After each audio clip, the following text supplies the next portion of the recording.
The fifth floor. In the heart of downtown Chicago, there's an old apartment building known as Ashgrove Towers. It's one of those places with history. Dusty chandeliers, creaking wooden floors, and antique mirrors that seem to hold shadows longer than they should. The building had been mostly abandoned for years, with only a few tenants left, and one floor was permanently closed off. The fifth floor, everyone in the building knew not to ask about it. When curious tenants pressed, the landlord would shrug it off with a smile, saying it was just structural issues. But if you spoke to the older residents, you might hear a different story. They would tell you about the hunter, a dark figure that once lived on the fifth floor. In the 1960s, there had been a series of disappearances in the building. Pets at first, then children, then entire families. The police investigation led to a tenant named Charles Heller. He was an ordinary man by all appearances, quiet, reserved, and polite. But the neighbors would whisper that he was hunted, that something sinister had marked him. Charles vanished the night the police came to question him, and the building's fifth floor was sealed off soon after. No one was ever able to find him. The present fast forward to today. The building is under new management, and the fifth floor is about to be reopened. A young property developer named Mark decides to take on the challenge. He dismisses the warnings as local superstition and urban legend nonsense.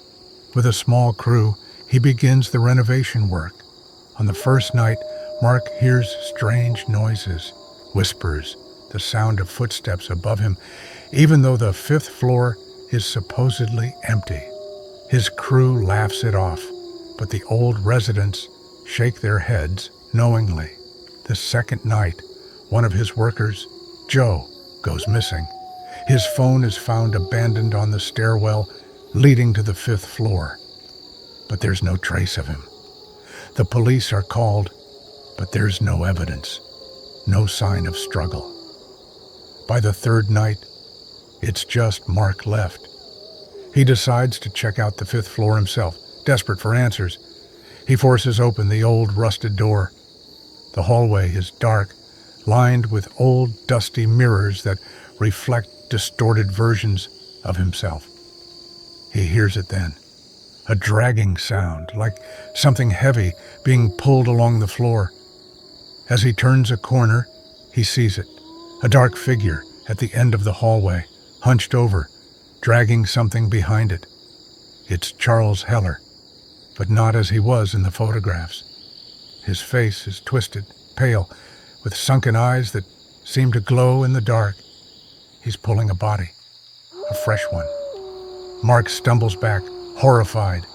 The figure raises its head and smiles an unnatural, predatory grin. "You shouldn't have come here," Charles whispers. "You see, I was hunted, but now I am the hunter." Mark tries to run, but the hallway stretches impossibly long.